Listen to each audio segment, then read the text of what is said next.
नमस्कार दोस्तों। अगर आप भी श्री यमुनोत्री धाम की 6 किलोमीटर लंबी पैदल यात्रा करने जा रहे हैं तो इस वीडियो को अंत तक जरूर देखिए, क्योंकि आज मैं अपने वास्तविक अनुभव के आधार पर आपको ऐसी महत्वपूर्ण जानकारी देने वाला हूं जो आपकी पूरी यात्रा को आसान और यादगार बना सकती है। इस वीडियो में मैं आपको बताऊंगा जानकी चट्टी पहुंचने के बाद घोड़ा, पालकी, पिट्ठू कहां से और कैसे बुक करें। यमुनोत्री धाम पहुंचने के बाद सबसे पहले क्या करें और किस क्रम में दर्शन करें। पैदल यात्रा के दौरान किन बातों का विशेष ध्यान रखें। अपने साथ कौन कौन सा सामान लेकर जाएं ताकि रास्ते में किसी परेशानी का सामना ना करना पड़े। रेनकोट, छाता, गर्म कपड़े, पानी की बोतल, दवाइयाँ और अन्य सामान साथ में क्या सबसे ज़्यादा काम का है। और सबसे महत्वपूर्ण, मैं आपको अपना अनुभव भी साझा करूंगा कि कैसे हमने पैदल यात्रा पूरी की, किन चुनौतियों का सामना किया और उन्हें कैसे पार किया। अगर आप भी पहली बार यमुनोत्री धाम जा रहे हैं तो यह वीडियो केवल आपके लिए एक कंप्लीट ट्रैवलर गाइड साबित होगा। तो चलिए बिना समय गवाए इस पावन श्री यमुनोत्री धाम यात्रा की ओर।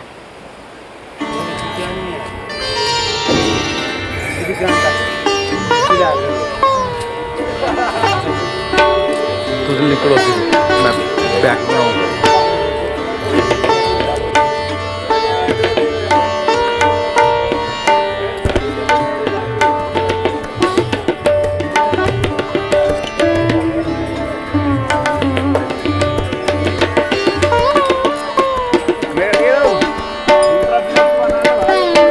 जानकी चट्टी यमुनोत्री धाम की पैदल यात्रा का मुख्य बेस कैंप है।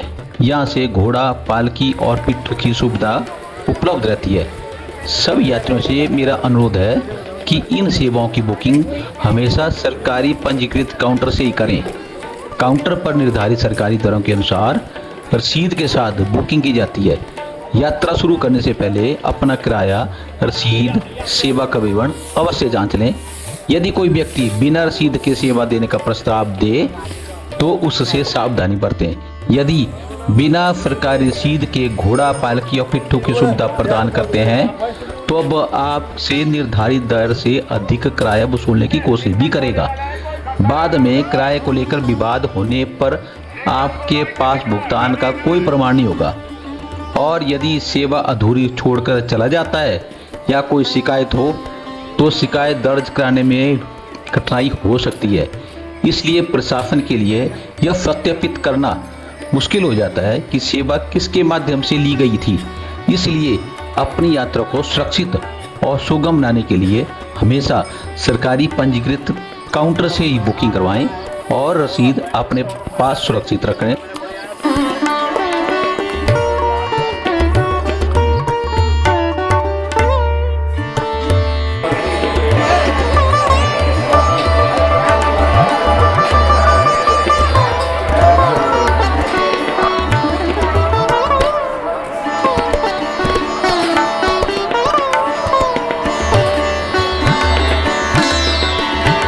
अरे वाह, क्या सुंदर नजारा है। ऐसे लग रहा है मानो धरती पर ही स्वर्ग उतर आया हो। सामने बर्फ से ढके हुए खूबसूरत पहाड़, हरे भरे देवदार के जंगल और साथ में बहती ये यमुना नदी।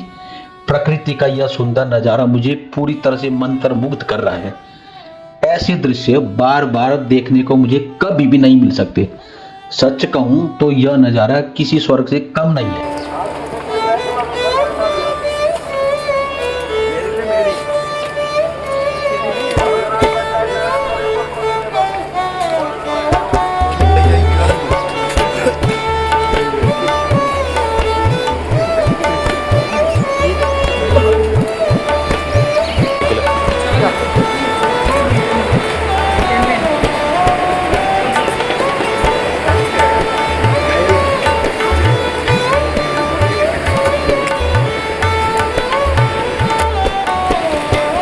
थोड़ी देर रुककर इस अद्भुत नज़ारे को देखिए। जिस पहाड़ के बीच कभी केवल खड़ी चट्टानें थी, आज उसी के सीने को काटकर श्रद्धालुओं के लिए सुरक्षित मार्ग बनाया गया है। और यहाँ चट्टानों को काटना संभव नहीं था। वहाँ मजबूत स्टील के एंगल और लोहे के फ्रेम से रास्ता तैयार किया गया है। नीचे गहरी खाई तो सामने विशाल पर्वत है और ऊपर खुला आसमान। इस रास्ते को देखकर अंदाजा लगाया जा सकता है कि इसे बनाने में इंजीनियर और मजदूरों ने कितनी कठिन मेहनत और तपस्या की होगी।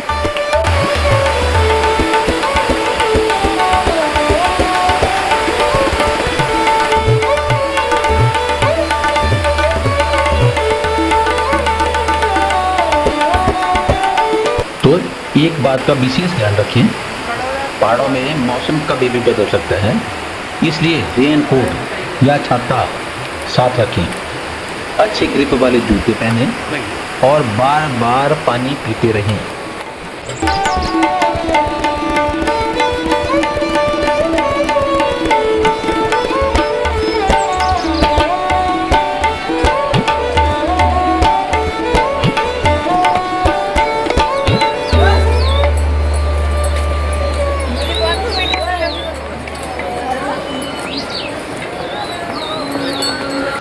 इस प्रवेश द्वार से मां यमुनोत्री की दूरी 4.5 किलोमीटर रह जाती है।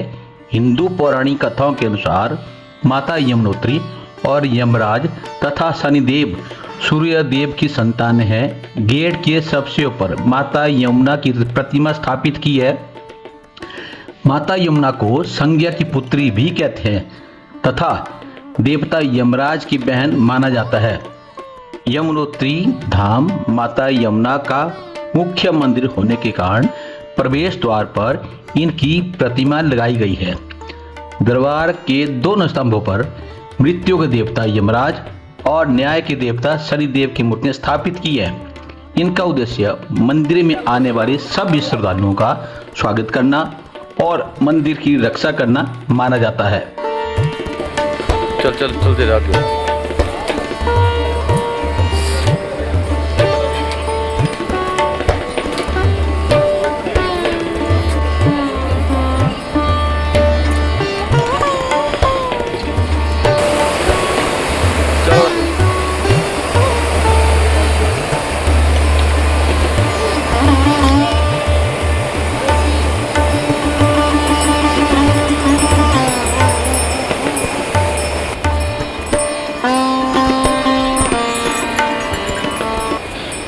यमुनोत्री धाम की इस पैदल पावन यात्रा के दौरान रास्तों में जगह जगह घोड़ों के लिए जलपान स्थल बनाए गए हैं, जहां घोड़ा संचालन अपने घोड़ों को कुछ देर रोककर पानी पिलाते हैं और उन्हें आराम देते हैं।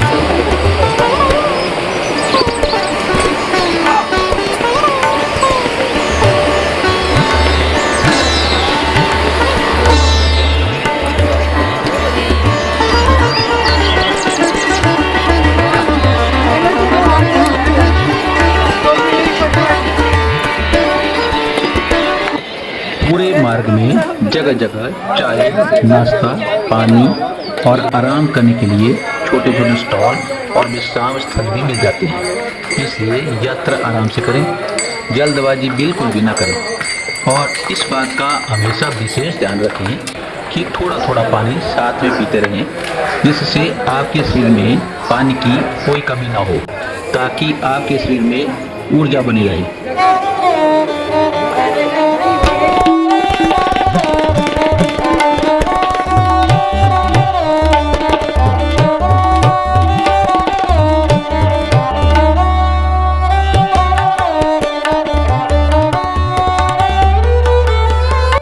मां यमुनोत्री के दरबार तक पहुंचने का यह रास्ता भले कठिन हो, लेकिन यात्रियों की सुविधा का पूरा ध्यान रखा गया है।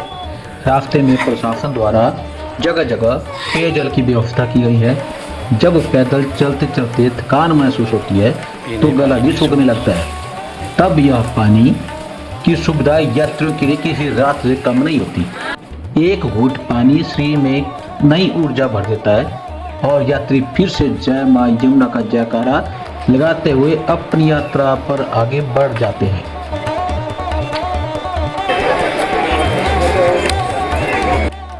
दोस्तों, यमुनोत्री धाम की पैदल यात्रा के दौरान पहाड़ों का मौसम पल पल बदलता रहता है। कभी तेज धूप तो कभी अचानक बारिश। यात्रियों की इस परेशानी को ध्यान में रखते हुए यात्रा मार्ग पर प्रशासन के द्वारा जगह जगह स्टील के मजबूत रेन शेल्टर बनाए हैं। बारिश शुरू होते ही यात्री कुछ शेड के नीचे रुककर खुद को भीगने से अपने आप को बचा सकते हैं और कुछ ही देर आराम भी कर सकते हैं। खास बात यह है कि इन शेडों से यात्रियों को केवल बारिश से राहत ही नहीं मिलती, बल्कि कई जगहों से हिमालय की खूबसूरत पहाड़ियों का अद्भुत नज़ारा भी देखने को मिलता है। इसलिए अगर आप भी यमुनोत्री धाम की यात्रा पर आ रहे हैं तो रेनकोट या छाता अपने साथ जरूर रखिए और मौसम का आनंद लेते हुए सावधानी से अपनी यात्रा पूरी कीजिए। जय मां यमुनोत्री।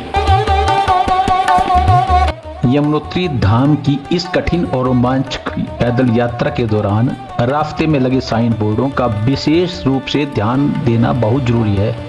ये साइन बोर्ड केवल जानकारी के लिए नहीं है, बल्कि यात्रियों की सुरक्षा के लिए लगाए हैं।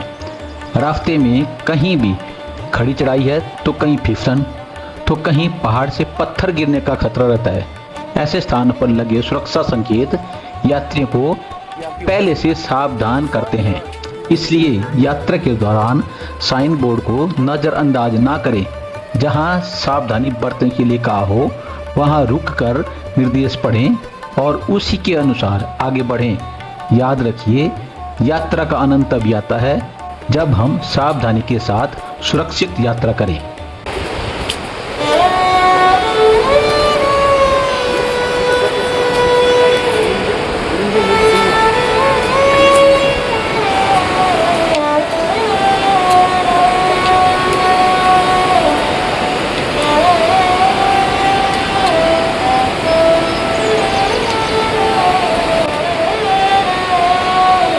रास्ते में जहां कहीं भी आपको सुंदर दृश्य दिखाई दे तो कुछ पल रुककर उसका आनंद मेरी तरह अवश्य लें और उन दृश्यों को अपने कैमरे में कैद कर लें।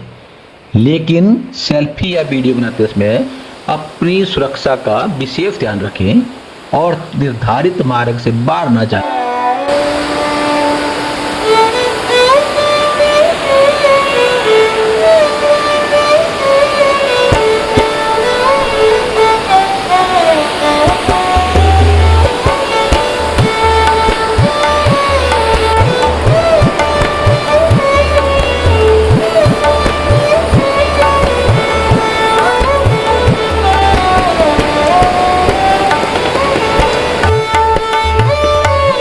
दोस्तों, अभी तक स्टील के इस ब्रिज तक का रास्ता काफी हद तक आसान था। कहीं रास्ता लगभग समतल तो कहीं हल्की फुल्की चढ़ाई थी, इसलिए अब तक की यह यात्रा ज़्यादा कठिन महसूस नहीं हुई। लेकिन मैंने सुना है कि इस स्टील ब्रिज को पार करने के बाद यमुनोत्री धाम की असली चढ़ाई शुरू होती है। आगे लगभग 2.5 किलोमीटर तक का रास्ता काफ़ी चढ़ाई वाला है, यानी अब हमें अपने कदमों और हौसलों दोनों की परीक्षा देनी होगी। और इस कठिन चढ़ाई के बाद लगभग 500 मीटर का रास्ता अपेक्षाकृत समतल बताया जाता है।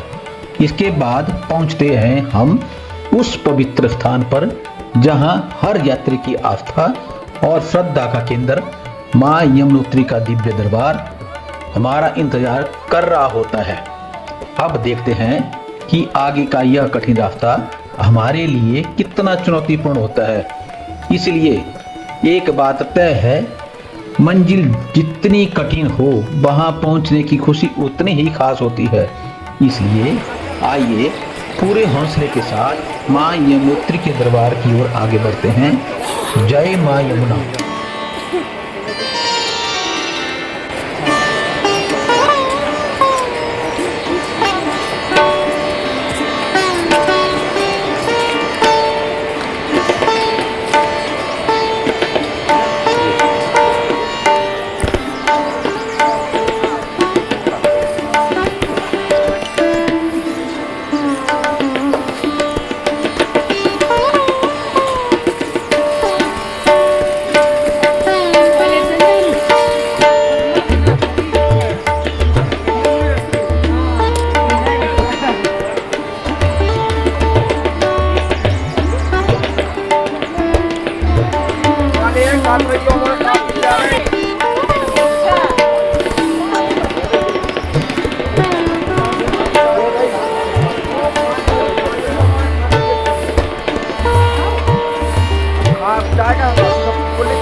दोस्तों, मेरी आपसे एक विनम्र प्रार्थना है कि यात्रा के दौरान वातावरण को स्वच्छ बनाए रखें। प्लास्टिक और उससे बनी हुई बोतलें या कूड़ा कचरा कहीं भी इधर उधर ना फेंकें और इसी प्रकार देवभूमि की पवित्रता बनाए रखने में प्रशासन का पूर्ण सहयोग करते रहें।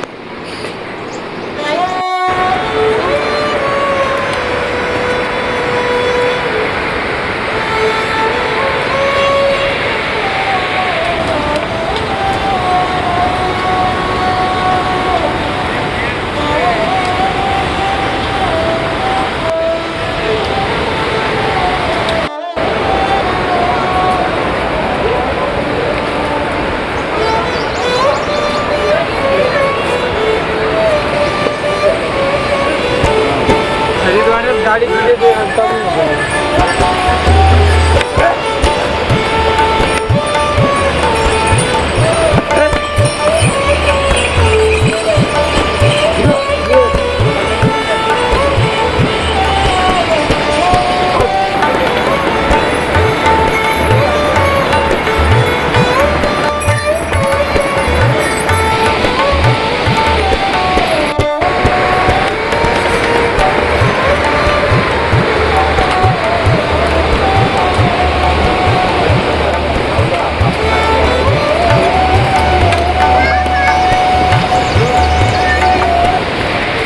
यमुनोत्री धाम की कठिन पैदल यात्रा के दौरान यात्रियों के स्वास्थ्य का प्रशासन द्वारा यहां पर विशेष ध्यान रखा गया है।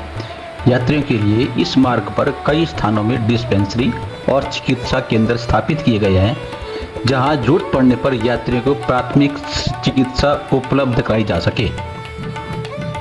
इन चिकित्सा केंद्रों पर डॉक्टर और स्वास्थ्य कर्मी भी तैनात रहते हैं, ताकि किसी भी यात्री को अचानक स्वास्थ्य संबंधी परेशानी हो जाए तो उसे तुरंत सहायता मिल सके।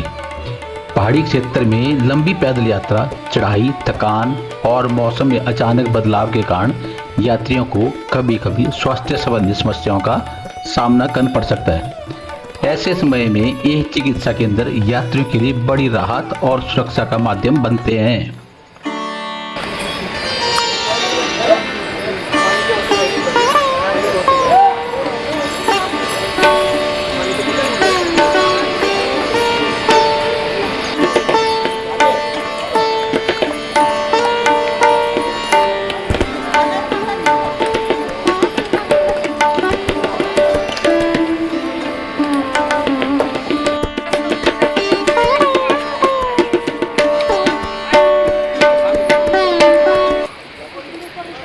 प्रशासन की यह व्यवस्था विशेष रूप से उन बुजुर्ग यात्रियों, बच्चों और श्रद्धालुओं के लिए बनाई गई है, ताकि उन्हें यात्रा के दौरान किसी भी प्रकार का स्वास्थ्य संबंधी कोई प्रॉब्लम ना हो।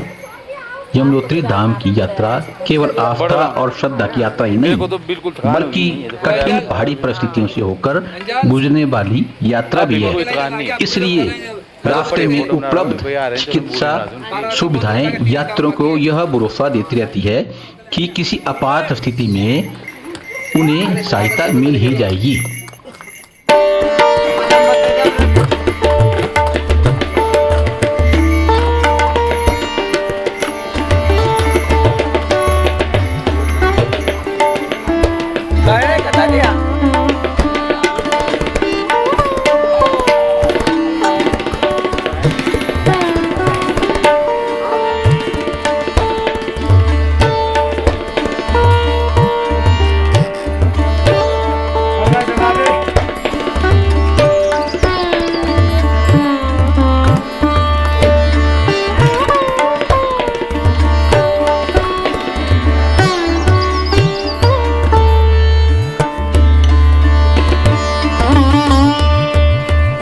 सभी यात्रियों को अपनी क्षमता और स्वास्थ्य का ध्यान रखते हुए यात्रा करनी चाहिए।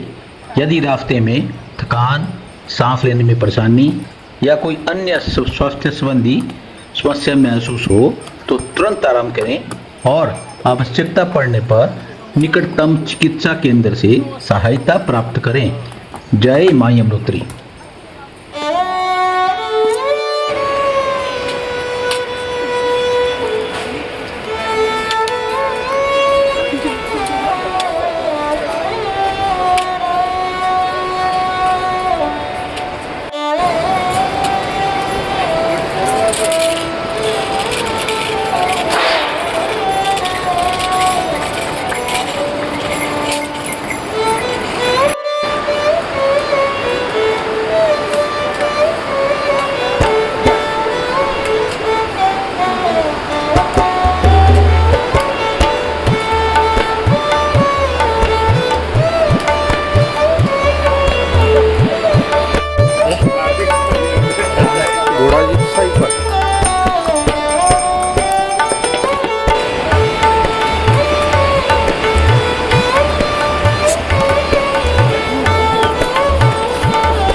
साइड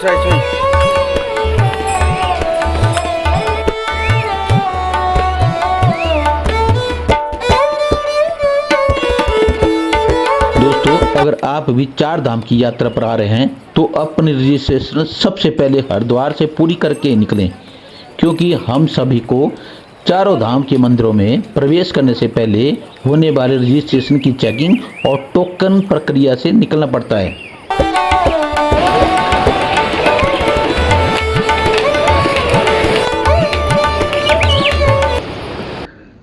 अभी हम यमुनोत्री धाम के लगभग 1 किलोमीटर पहले पहुंच चुके हैं। यहाँ स्थित है भैरव का मंदिर। यह मंदिर यमुनोत्री धाम मार्ग का एक महत्वपूर्ण धार्मिक स्थल है। रास्ते में आने वाले इस मंदिर को देखकर श्रद्धालु यहाँ रुकते हैं और भैरव बाबा के दर्शन करते हैं और आगे की यात्रा के लिए उनका आशीर्वाद लेते हैं। अब हमारी यमुनोत्री धाम की यात्रा अपने अंतिम पड़ाव की ओर है। यहाँ से आगे बढ़ते ही हम माँ यमुना के पवित्र मंदिर की ओर भी करीब पहुँच जाएंगे। तो चलिए माँ यमुना के दर्शन के लिए आगे बढ़ते हैं।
लगभग 6 बजे हमने जानकी चट्टी से अपनी पैदल यात्रा शुरू कर दी थी और लगभग 9:30 तक हमारा यमुनोत्री मंदिर में प्रवेश द्वार तक पहुंचने की पूरी कोशिश थी ताकि हमें समय पर मां के दर्शन हो जाए।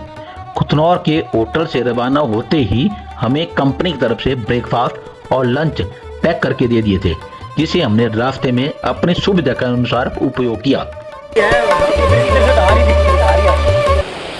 यमुनोत्री धाम की पैदल यात्रा पूरी करने के बाद मंदिर प्रवेश द्वार पर हम सभी श्रद्धालुओं ने अपने रजिस्ट्रेशन की जांच करवाई। उसके बाद हमें टोकन नंबर दिया गया। मां यमुना के दर्शन करने से पहले हम सभी ने गर्म कुंड में स्नान किया और उसके बाद हम सभी श्रद्धालु मां यमुनोत्री के दर्शन के लिए टोकन नंबर के अनुसार आगे बढ़ते रहे। मंदिर में प्रवेश से पहले सभी ने दिव्य शिला को प्रणाम किया। उसके बाद मां यमुना के दर्शन किए। उसके बाद मंदिर में श्रद्धा के अनुसार गणेश जी, भगवान शिव और अन्य देवी देवताओं को नमन किया और इस प्रकार हमारी यमुनोत्री धाम की यात्रा संपूर्ण हो गई। जय मां यमुना।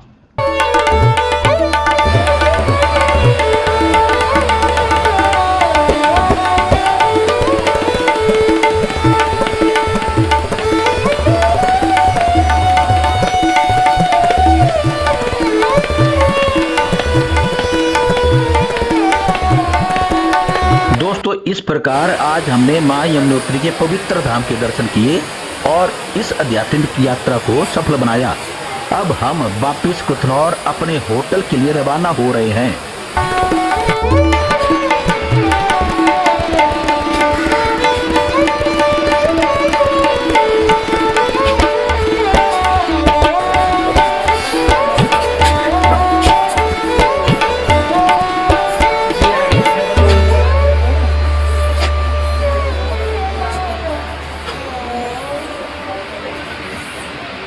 तो दोस्तों, आज मैं अपने इस ब्लॉग को यहीं पर समाप्त करता हूं। मिलते हैं अपने अगले ब्लॉग में, जहां पर करेंगे गंगोत्री मां के दिव्य दर्शन और आपको दिखाएंगे गंगोत्री मां की पूरी यात्रा। अगर आपको हमारा यह यमुनोत्री धाम का ब्लॉग पसंद आया है तो वीडियो को लाइक करें, चैनल को सब्सक्राइब करें और अपनों दोस्तों के साथ शेयर करें। तब तक के लिए नमस्कार, जय मां यमुना और हर हर गंगे।